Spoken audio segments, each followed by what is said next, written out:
L'espace contient de nombreux mystères qui sont restés irrésolus pendant des siècles. Mais récemment, notre cosmos s'est surpassé en déconcertant le monde scientifique avec une nouvelle anomalie effrayante. Apparemment, quelque chose ferait des trous dans la Voie lactée, la galaxie où se trouve notre système solaire. Les scientifiques ont plusieurs théories à ce sujet, mais aucune ne semble particulièrement rassurante. Lorsque les astronomes ont commencé le projet Gaia, qui consistait à créer une carte 3D détaillée de notre galaxie, ils ne s'attendaient pas à découvrir quelque chose d'aussi surprenant. Mais c'est exactement ce qui s'est passé. En début d'année, une scientifique de Harvard, le docteur Anna Bonacca, a remarqué une étrange perturbation dans les courants stellaires de notre galaxie. Un courant stellaire est une ligne d'étoiles qui se déplacent ensemble à travers les galaxies. Celui dont nous parlons s'appelle GD1, et il forme une ligne assez impressionnante à travers notre ciel. Jusqu'à présent, ce courant stellaire semblait former une ligne unie, étirée par la gravité de notre galaxie, puis, rapidement, tout a changé. Un jour, le docteur Bonacca a remarqué une brèche dans ce courant stellaire, et les bordures de cette brèche formaient d'étranges lambeaux. En fait, on aurait pu croire que quelque chose de vraiment gigantesque avait traversé ce courant stellaire, et que la force gravitationnelle de cet objet était si grande qu'il avait réussi à entraîner des étoiles dans son sillage. Le plus surprenant, c'est qu'aucun télescope n'a réussi à trouver la source de ces dommages. Alors, à quoi pourrait correspondre ce boulet de canon invisible? Une théorie suggère que cet intrus serait une étoile errante. Cependant, le trou en question est trop grand pour que cette théorie soit plausible. Selon le docteur Bonacca, ce trou est bien plus grand que n'importe quelle étoile existante. Il serait 1 million de fois plus important que notre Soleil. C'est pourquoi cette théorie peut être écartée. Et si ce trou dans la Voie lactée avait été formé par un trou noir d'une taille gigantesque, comme celui qui se trouve au centre de notre galaxie? Si c'était le cas, ce serait un scénario catastrophique. Car si deux trous noirs s'approchaient de trop près, ils ne pourraient pas échapper à leur gravité mutuelle et une collision serait alors inévitable. Ce serait un événement d'une extrême violence. Le plus puissant des deux trous avalerait littéralement le plus faible et un énorme trou noir hyper puissant apparaîtrait alors. Mais personne n'a encore jamais été témoin d'une collision de trous noirs. De plus, les scientifiques ne peuvent pas prédire les conséquences d'une telle fusion, même s'ils l'ont déjà simulé par ordinateur. Le seul fait évident est que ceci produirait des quantités incroyables d'énergie et enverrait d'énormes ondulations à travers l'univers. Naturellement, ces ondulations finiraient par frapper notre planète. D'un autre côté, deux trous noirs dans une même galaxie pourraient refuser de fusionner. Imagine, un trou noir faisant des centaines de millions de fois la masse du Soleil tournant au centre de la Voie lactée à une vitesse phénoménale. Si un autre trou noir s'approchait d'une autre, que penses-tu qu'il se passerait? Exact, l'un des trous noirs, très probablement l'intrus, serait repoussé et envoyé tel un frisbee à travers l'espace. Mais qui peut garantir qu'il ne se dirigera pas vers la Terre? Heureusement pour nous, il n'y a aucun trou noir supermassif dans les environs, donc cette théorie n'explique pas ce mystérieux phénomène. Évidemment, les astronomes ont continué leurs observations, mais ce qui les déconcerte, c'est qu'il n'y a aucun gros objet fait de matière ordinaire réfléchissant la lumière qui s'éloigne de ce trou. Ceci fait donc place à la théorie qui suggère que ce qui a déchiré notre Voie lactée pourrait en fait être de la matière noire.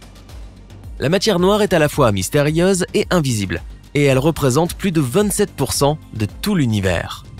Par comparaison, la matière ordinaire, qui constitue pratiquement tout ce que l'on peut voir, ne représente que 5% de l'univers.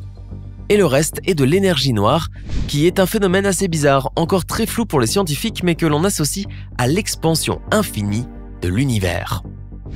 Mais revenons à notre matière noire, qui devient encore plus déroutante quand on se penche sur le paradoxe suivant. D'un côté, les scientifiques n'ont jamais directement observé de matière noire, malgré des milliers d'expériences. D'un autre côté, après avoir observé l'attraction gravitationnelle de la matière noire, les astronomes sont tous convaincus que cette matière existe bel et bien.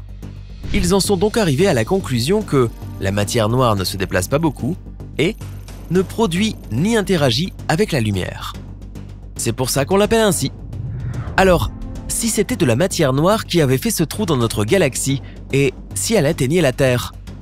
Contrairement à un courant de matière ordinaire, la matière noire ne verrait pas la Terre comme un obstacle, elle ne ferait que passer au travers. Mais ce n'est pas encore le plus incroyable.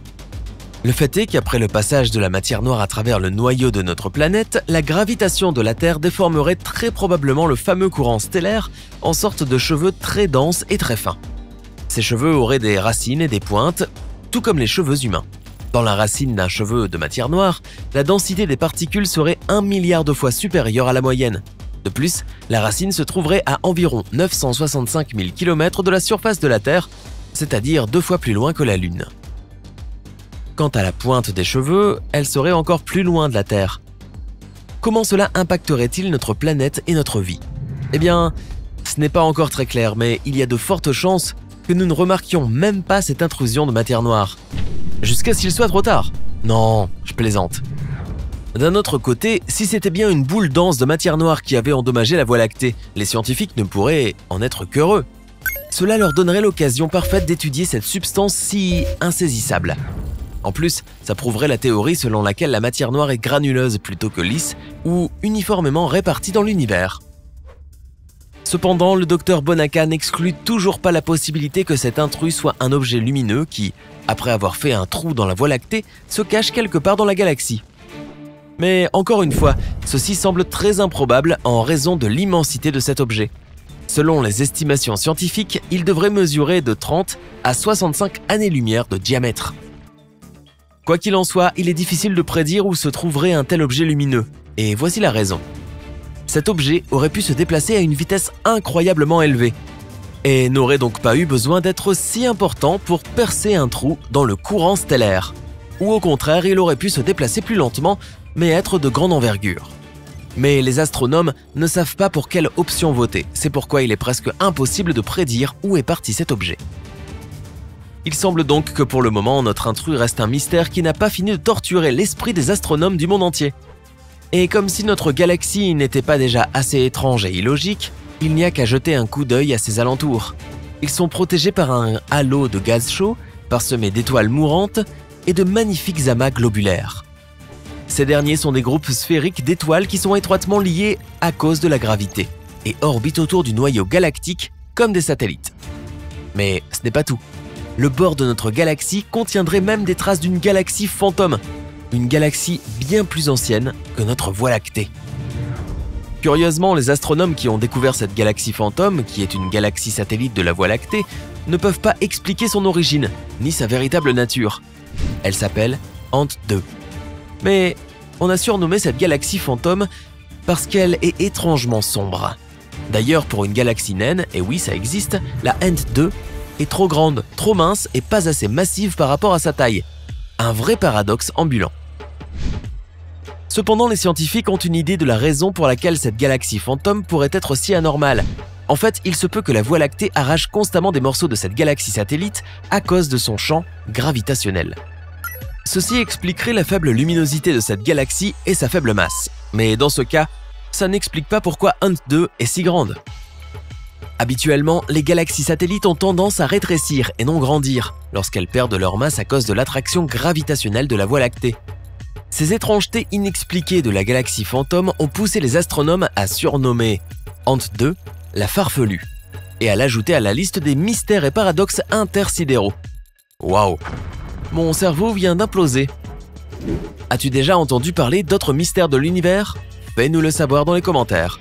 Si tu as appris quelque chose de nouveau aujourd'hui, donne un like à cette vidéo et partage-la avec tes amis. Et attends, ne pars pas tout de suite. Nous avons plus de 2000 vidéos sympas à te montrer. Tout ce que tu as à faire est de choisir la vidéo de gauche ou de droite, clique dessus et profite du spectacle. Rejoins-nous sur Sympa.